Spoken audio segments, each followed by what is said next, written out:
अगर आपने question bank पे पकड़ बना लिया मतलब आपने अपने बोर्ड एग्जाम पे पकड़ बना लिया। क्वेश्चन बैंक का सही यूज करना अगर आपने सीख लिया तो बोर्ड एग्जाम का जो डर आपके मन में होगा वो डर पूर्ण रूप से समाप्त हो जाएगा।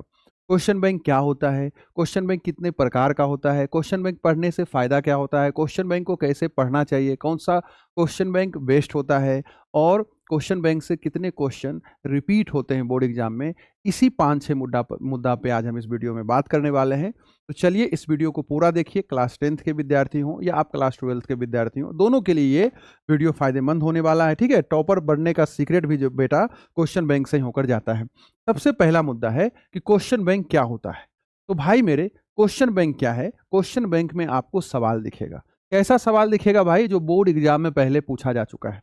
आपका बोर्ड एग्जाम 2027 में है, हाँ सर, तो 2026 में भी तो बोर्ड एग्जाम हुआ है, 2025 में भी तो बोर्ड एग्जाम हुआ है। तो ऐसे करके लास्ट 10 से 15 साल का जो बोर्ड एग्जाम में सवाल आया है आपके सिलेबस से, आपके बुक से, वही सारा प्रश्न आपको क्वेश्चन बैंक में देखने को मिलता है और ऑब्वियस सी बात है उसका उत्तर भी आपको देखने को उसमें मिल जाता है। तो उम्मीद करते हैं आपको समझ में आ गया होगा कि क्वेश्चन बैंक क्या होता है। दूसरा मुद्दा, क्वेश्चन बैंक कितने प्रकार का होता है। देखिए मार्केट में दो तरह का क्वेश्चन बैंक आता है। एक आता है चैप्टर वाइज, टॉपिक वाइज, है ना, यानी कि मान के चलिए कि गणित है तो गणित का चैप्टर 1 आप उठा लीजिएगा, तो चैप्टर 1 रहेगा, उसमें क्वेश्चन बैंक में क्या रहेगा? चैप्टर वाइज रहेगा। तो गणित का चैप्टर 1 है, तो चैप्टर 1 है, तो चैप्टर 1 से जितना सवाल बोर्ड एग्जाम में पिछला 10-15 साल में पूछा गया है सब इकट्ठा एक साथ दिया रहेगा। हर सब्जेक्ट का क्वेश्चन बैंक एक ही बुक में, एक ही किताब में आपको सारा सब्जेक्ट का दिख जाएगा सवाल प्रीवियस ईयर। ठीक है, और एक आता है ईयर वाइज। ईयर वाइज का क्या मतलब हो गया बालक कि भाई 2026 में जो बोर्ड एग्जाम हुआ तो 2026 में मान के चलिए हिंदी का जो पेपर आया था एज इट इज, जो आपका 100 ऑब्जेक्टिव आता है, जो निबंध आता है, फुल सिलेबस से जो आया होगा 26 में सवाल, वो पूरा आपके ईयर वाइज में रहेगा। तो दो तरह का क्वेश्चन बैंक होता है, एक चैप्टर वाइज और ईयर वाइज। दोनों में एग्जाम में आया वही प्रश्न रहता है, बस एक चैप्टर वाइज हो जाता है और एक साल वाइज हो जाता है। ठीक है, 10-15 साल का सवाल आपको उसमें देखने को मिलता है। देखिए कहा जा रहा है कि भाई क्वेश्चन बैंक से कितने क्वेश्चन रिपीट होते हैं।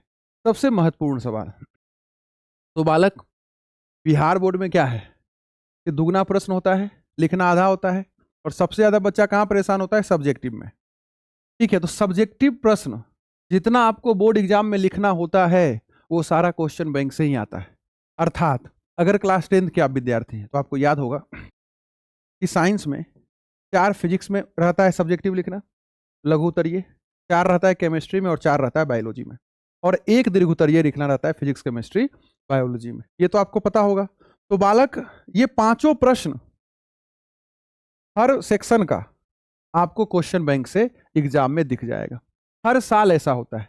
4 फिजिक्स का उत्तर लिखना है तो क्वेश्चन बैंक का ही सवाल होगा, यानी 2000 मान के चलिए 20 से 2026 में जो सवाल पूछा गया है फिजिक्स का, वही सवाल आपको 2027 में देखने को मिल जाएगा। कोई 4 सवाल रहता तो इससे भी ज्यादा है, 8 प्रश्न रहेगा, लिखना 4 प्रश्न रहता है, तो 4 से ज्यादा सवाल भी क्वेश्चन बैंक का आ जाएगा। लेकिन हमको बनाना 4 है, और दीर्घ उत्तरीय तो कभी मिस ही नहीं हुआ है। दीर्घ उत्तरीय तो 100% क्वेश्चन बैंक से ही आता है।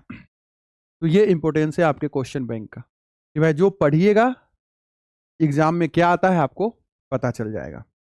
देखिए क्वेश्चन बैंक वाला मुद्दा ये है, वही कॉन्सेप्ट आएगा। ठीक है, क्वेश्चन रिपीट अगर नहीं भी हो रहा है तो वही कॉन्सेप्ट आएगा। जो कॉन्सेप्ट क्वेश्चन बैंक में दिख रहा होगा ना, जो हर साल पूछा जा रहा होगा, वही कॉन्सेप्ट आपका यहाँ भी आएगा आपके बोर्ड एग्जाम में। वही टाइप और वही पैटर्न, यानी कॉन्सेप्ट, टाइप और पैटर्न आपको समझ में आ जाएगा क्वेश्चन बैंक के क्वेश्चन से।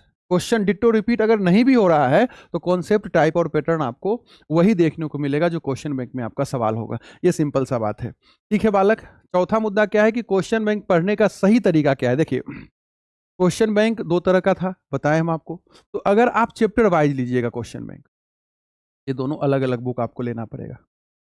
तो अगर आप चैप्टर वाइज लेते हैं, ठीक है, तो चैप्टर वाइज में क्या होगा, क्योंकि अभी चल रहा है मई का महीना, तो क्या आप अभी पूरा सिलेबस पढ़ लिए हैं? तो अगर आप ईयर वाइज वाला क्वेश्चन बैंक रखिएगा तो उसमें तो मान के चलिए गणित में 15 चैप्टर है, तो 15 चैप्टर का सवाल रहेगा। 2025 का आप उठाइएगा अगर पेपर, तो उसमें तो 15 चैप्टर का पूरा सवाल रहेगा। लेकिन 15 चैप्टर आप पढ़े नहीं हैं तो सारा सवाल तो आपसे नहीं बनेगा। लेकिन अगर आप चैप्टर वाइज वाला लेते हैं तो जैसे जैसे आपका चैप्टर समाप्त होता है जिस जिस विषय का, उसका ऑब्जेक्टिव सब्जेक्टिव आप क्या कीजिए, चैप्टर वाइज प्रैक्टिस करते चल जाइए।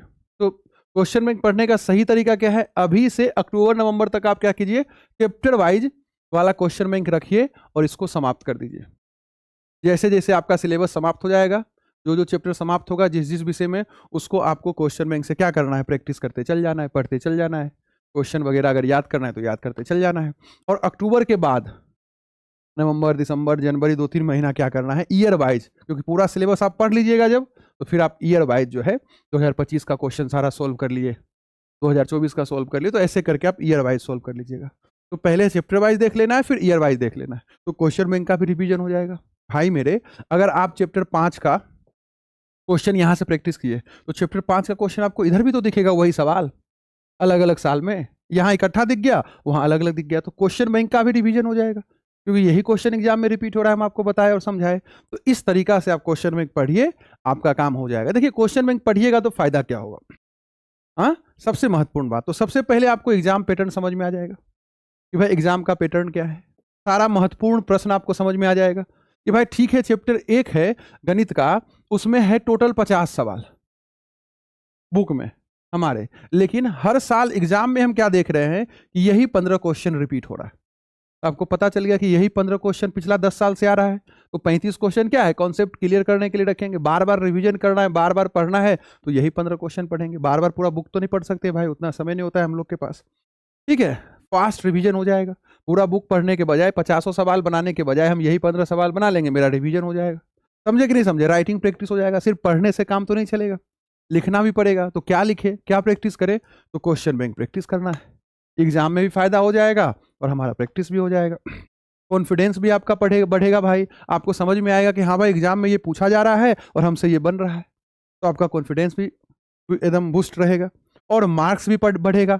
भाई मेरे, आप का जो सिलेबस है वही सिलेबस यूपी बोर्ड का भी है, वही सिलेबस मध्य प्रदेश बोर्ड का भी है, लेकिन सबका क्वेश्चन का जो पैटर्न होता है पूछने का वो तो अलग अलग होता है। तो सिलेबस पढ़ना है सही से, और उसके बाद जो है क्वेश्चन बैंक अगर हम पढ़ेंगे तो मेरा मार्क्स बनेगा। क्यों? क्योंकि क्वेश्चन बैंक का ही सवाल एग्जाम में आ रहा है, एक तरह से हम ऐसा मान और समझ सकते हैं। और आखिरी बात भाई, कौन सा क्वेश्चन बैंक लेना बेस्ट होगा, तो मार्केट में जो भी क्वेश्चन बैंक है ले लीजिए, सब में तो वही सवाल आना है। क्यों? क्योंकि जो एग्जाम में आया है वही क्वेश्चन बैंक में सवाल आएगा। हाँ, आप जो है अभी फिलहाल अगर खरीदिएगा क्वेश्चन बैंक तो चैप्टर वाइज वाला ले लीजिए, ठीक है, जैसे जैसे जिस जिस सब्जेक्ट का चैप्टर खत्म होगा उसको इससे प्रैक्टिस करते चल जाइएगा। एक ही बुक में, एक ही क्वेश्चन बैंक में सारा सब्जेक्ट रहेगा, ठीक है, टेंशन मत लेना है। तो एक वो बुक आपको खरीदना है क्वेश्चन बैंक का, चैप्टर वाइज वाला भी, और इसको हर चैप्टर को धीरे धीरे प्रैक्टिस करते चल जाना है, ठीक है। सप्ताह में एक दिन आप तय कर लीजिएगा कि हाँ भाई संडे को हमें क्वेश्चन बैंक बनाना है, ठीक है। तो जिस जिस सप्ताह जो जो चैप्टर समाप्त होता जाएगा उसको क्वेश्चन बैंक से आप प्रैक्टिस करते चल जाइएगा। और एग्जाम के आखिरी में जब 2-3 महीना बचेगा, अक्टूबर, नवंबर, दिसंबर के समय, उस समय छुट्टी भी ज्यादा रहता है, दुर्गा पूजा, छठ पूजा, दिवाली, है ना। तो इन समय में आप क्या कीजिएगा, आराम से रजाई तान के ठंडी में ईयर वाइज वाला क्वेश्चन बैंक प्रैक्टिस कीजिएगा, ठीक है। तो 2 क्वेश्चन बैंक आपको लेना पड़ेगा भाई, अगर सच में बढ़िया मार्क्स लाना चाहते हैं अपने बोर्ड एग्जाम में तो। लेकिन अभी सिर्फ आप चैप्टर वाइज वाला ले लीजिए, आपका काम हो जाएगा। इसमें प्रश्न भी रहता है, प्रश्न का उत्तर भी रहता है, आपको फायदा करेगा। उम्मीद करते हैं कि ये वीडियो आपको पसंद पड़ा होगा। Best of luck. जय हिंद, जय भारत।